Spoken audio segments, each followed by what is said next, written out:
Hello everyone, my name is Sumit Kumar Rana. I am physics faculty in Resonance. So today we are going to start new chapter and the name of the chapter is friction. ठीक है ना? आपने already friction का नाम सुन रखा होगा. ठीक है, फ्रिक्शन क्या होता है? एक अपोजिंग फोर्स होता है जो किसी भी मोशन को अपोज करता है. तो देखो, एक्चुअली इस चैप्टर में हमें फ्रिक्शन के बारे में पढ़ना, फ्रिक्शन उसके कॉजेस क्या है, मीन्स फ्रिक्शन किस वजह से होता है, देन आफ्टर दैट उसकी डायरेक्शन क्या होती है, देन आफ्टर दैट हमें पढ़ना है कि अगर फ्रिक्शन हो रहा तो हमारे लिए हेल्पफुल है या उसकी डिमेरिट है.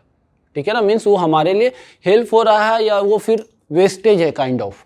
तो ये सारी चीज़ हमें डील करना है. ठीक है, किस तरीके से फ्रिक्शन को रिड्यूस करना, किस तरीके से इंक्रीज करना, ये सारी चीज़ें हमें इस चैप्टर में बेसिकली पढ़ना है. So today introduction means what is friction. ठीक है, फ्रिक्शन को देखेंगे कि फ्रिक्शन होता क्या है. देन आफ्टर दैट फ्रिक्शन होता है तो किस डायरेक्शन में होता है ये देखेंगे, और उसके कॉजेस क्या है और वो किन किन फैक्टर्स पे डिपेंड करता है, ये हमें आज के लेक्चर में देखना है. तो देखो, सबसे पहले मैंने फ्रिक्शन बोला, तो देखो फ्रिक्शन क्या है. जनरली ये तो आप करते ही होगे, है ना. कोई भी बच्चा बदमाशी ना करे ऐसा पॉसिबल ही नहीं है. तो ये करते होगे, कोचिंग में दौड़ते दौड़ते जाते होगे और स्लाइड करते होगे, और स्लाइड करने के बाद आप रुक जाते हो. ऐसा नहीं कि स्लाइड करा तो करते गया दरवाजा खिड़की तोड़ करके बाहर, ये तो नहीं होता ना. स्लाइड करे तो रुकते हो. स्लाइड आप इस डायरेक्शन में कर रहे हो, रुक गया, मतलब कोई फोर्स है जो आपको पीछे की तरफ खींच रहा. आपके कॉन्टैक्ट सरफेस मीन्स आपके शू के सोल के और फ्लोर के सरफेस पे एक फोर्स है जो अपोजिंग फोर्स है, और वो आपको रोका, तभी आप रुके, अदरवाइज नहीं रुकते. अगर किसी फुटबॉल को पकड़ करके आप फ्लोर पे रोल कर दो तो देखो कुछ टाइम के बाद वो रुक जाता. मोशन इधर हो रहा था, रुक गया. क्यों रुका? क्योंकि पीछे उसको किसी ने फोर्स लगाया. और कौन सा फोर्स लगा? कॉन्टैक्ट सरफेस ने लगाया. That is opposing force. That opposing force is called friction. ठीक है, तो डेफिनेशन देखो. The opposing force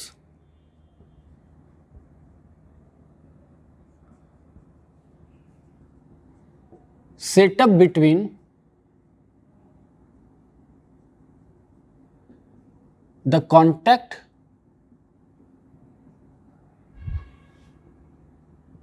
surface when one object or one body slide or rolls and tends to slides or rolls on the surface of another body. ठीक है ना. मैंने definition लिखा, क्या लिखा? The opposing force set up between the contact surface when one body slide or rolls and tends to slide or roll on the surface of another body. जब एक body दूसरे बॉडी के ऊपर स्लाइड करे या रोल करे, इस तरीके से रोल, ठीक है, देख रहे हो रोल कर रहा ना, रोल करे, जैसे फुटबॉल की एग्जांपल मैंने दिया था, जैसे स्लाइड आप करे थे. ठीक है ना, जब कोई बॉडी स्लाइड करे, रोल करे, तो अपोजिंग फोर्स जो सेटअप हो रहा है या इंपेंडिंग मोशन, देखो यहां पे एक टर्म है that is tends to slide. Tends to slide का मतलब कोशिश करा स्लाइड करने का. उस वक्त भी जैसे आप किसी टेबल को खींचते हो तो देखते हो थोड़ा सा फोर्स लगाना, देखना वो आएगा नहीं. क्यों नहीं आएगा? क्योंकि सरफेस, कॉन्टैक्ट सरफेस ने उतना ही फोर्स लगा के उसको बैलेंस कर दिया. क्लियर है ना. That is again a friction. तो ये यही है टेंड्स टू स्लाइड. जब स्लाइड करने की कोशिश करा तो उसको जो अपोज कर रहा force, that opposing force is friction. Clear है ना मेरी बात? डेफिनेशन क्लियर है. अब देखो second is direction. Direction of frictional force. तो देखो अभी मैंने एग्जांपल दिया था, आप उधर स्लाइड कर रहे हो लेकिन कोई पीछे की तरफ खींच रहा, तभी आप रुके हो. और पीछे की तरफ कौन खींच रहा? फ्रिक्शनल खींच रहा, फ्रिक्शन फोर्स. ठीक है, फ्रिक्शन आपको पीछे की तरफ खींच रहा. तो मैं यहां पे लिख सकता हूं द डायरेक्शन ऑफ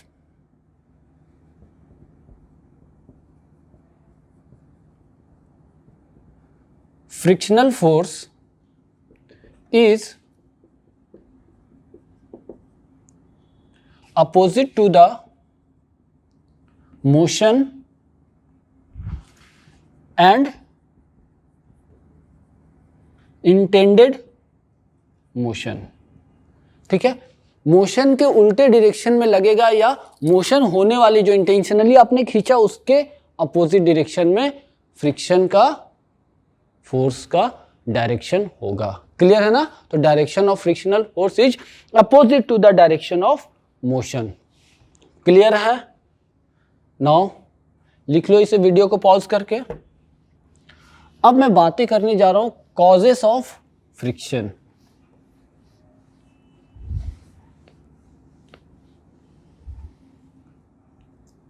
ठीक है,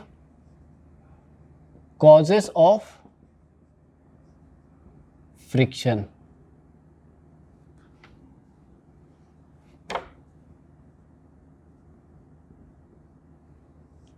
फर्स्ट कॉज,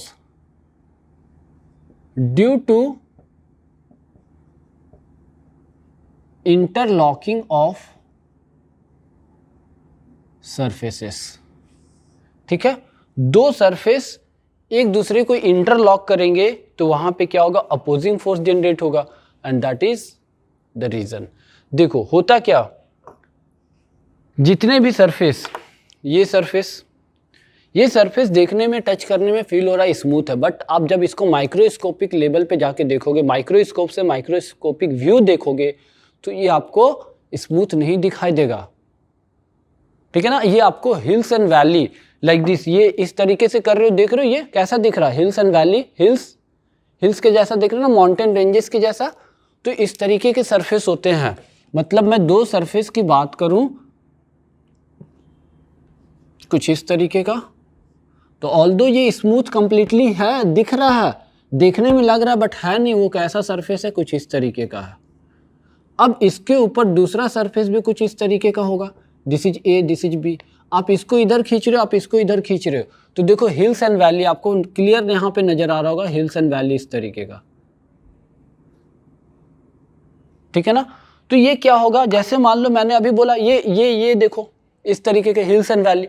अब मैं इसको इसके ऊपर स्लाइड कराऊं तो क्या होगा? कुछ इस तरीके से जाएगा, फंसेगा, फिर मेरे को फोर्स लगाना होगा, इससे फंसता फंसता निकलता हुआ जाएगा। क्लियर है मेरी बात ना? तो इसी तरीके का सरफेस होता है। जो भी सरफेस आपको दिख रहा कंप्लीटली स्मूथ पॉसिबल ही नहीं है। ठीक है ना? तो कंप्लीटली स्मूथ पॉसिबल नहीं, तो सरफेस रफ होता। तो जब एक सरफेस दूसरे सरफेस के ऊपर मूव करेगा तो वो क्या करेगा? इंटरलॉक करेगा एक दूसरे को। इंटरलॉक करेगा तो आपको मूव करने के लिए फोर्स लगाना होगा। क्यों? क्योंकि उसने इंटरलॉक कर लिया ना, एक दूसरे को पकड़ लिया। तो उसके मोशन को आगे ले जाने के लिए आपको क्या करना होगा? फोर्स लगाना होगा। मतलब उसने इंटरलॉक करा, दैट इज अपोजिंग फोर्स। तो अपोजिंग फोर्स क्या हो गया? ये फ्रिक्शन हो गया। तो मैं यहां पे लिख सकता हूं, क्या लिख सकता हूं इंटरलॉकिंग का? नो सरफेस इज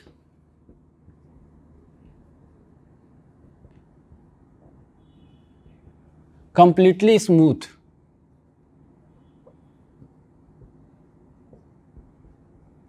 ठीक है? Due to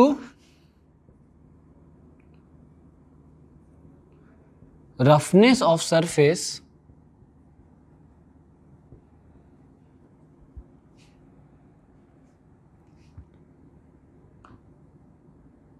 hills and valley are there। ठीक है? when one body push over the surface of another body, these hills and valley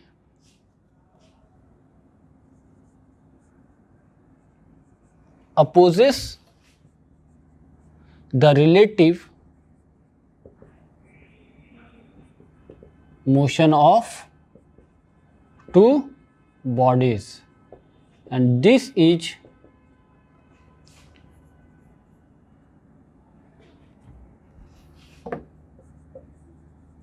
reason of friction।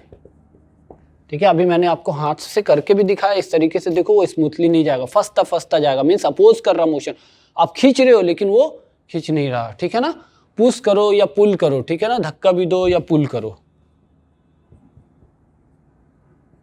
Clear है। तो ये है रीजन। सेकेंड रीजन की मैं बात करता हूं, due to the force of adhesion between the surfaces। ठीक है, देखो ऐसे आप, जैसे ये डस्टर को मैंने अपने हाथ पे रखा, तो आपको लग रहा होगा कि ये कंप्लीटली जो इसका एरिया है, सरफेस एरिया, वो मेरे हाथ का सरफेस एरिया पे टच हो गया, लेकिन आप देख सकते हो ये कंप्लीटली टच नहीं हुआ है, ठीक है ना। इसके कुछ कुछ एटम्स, कुछ कुछ मॉलिक्यूल्स, कुछ कुछ पार्टिकल्स, ठीक है, कुछ एटम्स कुछ मॉलिक्यूल्स क्या हुए हैं, वो मेरे हाथ के एटम्स एंड मॉलिक्यूल्स से कांटेक्ट किए, तो कांटेक्ट किए हैं, तो जो हाथ के मॉलिक्यूल्स हैं और इसके डस्टर के मॉलिक्यूल के बीच में एक attraction, force of attraction act करता है, that is called electrostatic force of attraction. ठीक है, जब ये इलेक्ट्रोस्टैटिक फोर्स ऑफ अट्रैक्शन मतलब वो खींच के रखा हुआ, अब जब आप उसको खींच के हटाओगे तो वो फोर्स क्या करेगा, उसे खींचा रहेगा, वो आगे जाने नहीं देगा। तो ये जो फोर्स है, इलेक्ट्रोस्टैटिक फोर्स है, यही है फोर्स ऑफ एडहेशन। क्लियर है ना। तो देखो अब क्या होगा, मैं यहां पे लिख सकता हूं, क्या लिख सकता हूं,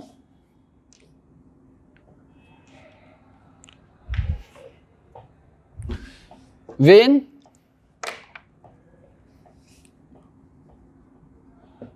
two bodies are in contact, their atoms and molecules interact each other, and between them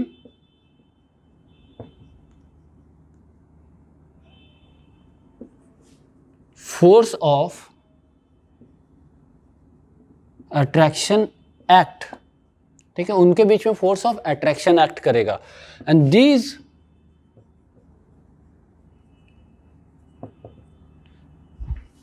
is called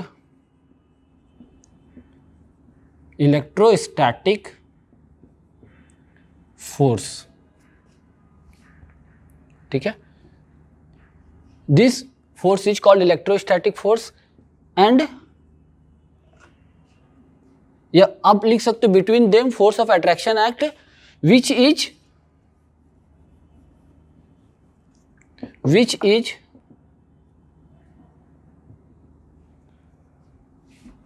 electrostatic force,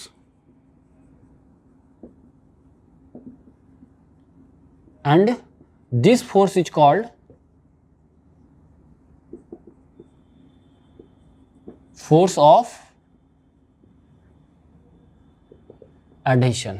ठीक है ना, फोर्स ऑफ एडहेशन का मतलब होता है ना कि दो अलग अलग सब्सटेंस के मॉलिक्यूल के बीच में जो फोर्स लगेगा, ठीक है ना, which opposes the motion of the body, तो ये अपोज करेगा मोशन ऑफ द बॉडी, और यही है रीजन फ्रिक्शन के। दिस फोर्स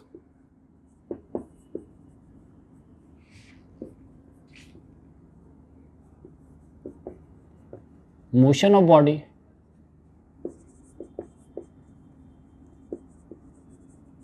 ठीक है, और यही है रीजन फ्रिक्शन के। क्लियर है ना। एटम्स एंड मॉलिक्यूल क्या करते हैं, इंटरैक्ट करते हैं, उनके बीच में फोर्स लगता है, and that force is called electrostatic force. जब ऐसे आप खींचोगे तो force of electrostatic force attraction है, तो जाने नहीं देगा, अपोजिंग फोर्स लगा, that is force of adhesion. Clear है ना। नाउ ठीक है, no surface is smooth, completely smooth कोई हो ही नहीं सकता। रब कर रहा हूं,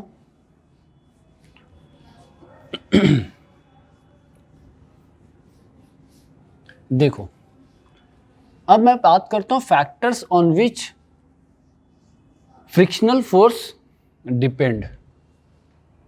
देखो अब जो बताने जा रहा हूं, factors on which frictional force depend.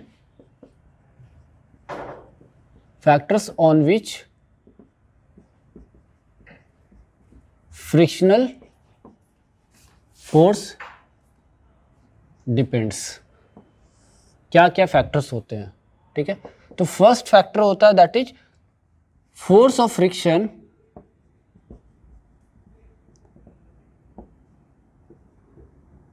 Depends on normal. Normal आपने फोर्थ चैप्टर में पढ़ रखा। नॉर्मल क्या होता है कि सपोज मान लो ये डस्टर को अभी मैं छोड़ दूं तो ये नीचे गिर गया। क्यों नीचे गिर गया? क्योंकि अर्थ उसे खींच रहा था तो नीचे फोर्स लगा, गिर गया। बट यही डस्टर को मैं अपने हाथ पे रख दूं, अब तो नीचे नहीं जा रहा। क्यों नीचे नहीं जा रहा? क्योंकि अभी भी अर्थ इसे खींच रहा, लेकिन हाथ का जो सरफेस है ये उसके ऊपर फोर्स लगा रहा। तो जो सरफेस इस बॉडी के ऊपर फोर्स लगा रहा दैट इज कॉल्ड नॉर्मल, ठीक है ना। तो ये नॉर्मल पे डिपेंड करता है। और डिपेंडेंसी कैसी होती है? That frictional force directly proportional to normal. Statement में लिखूं तो that is frictional force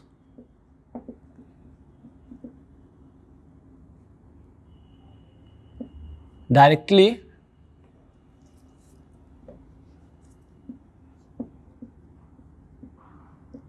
proportional to normal. Clear है? सेकेंड देखो, फ्रिक्शनल फोर्स किस पे डिपेंड करता है? That is force of friction depends on nature of contact surface. किस तरीके का कॉन्टैक्ट सरफेस है इस पे डिपेंड करता है। क्लियर है ना? तो देखो यहां फ्रिक्शनल का फॉर्मूला आएगा that is F R is equal to mu N. F R is force of friction, mu is coefficient of friction.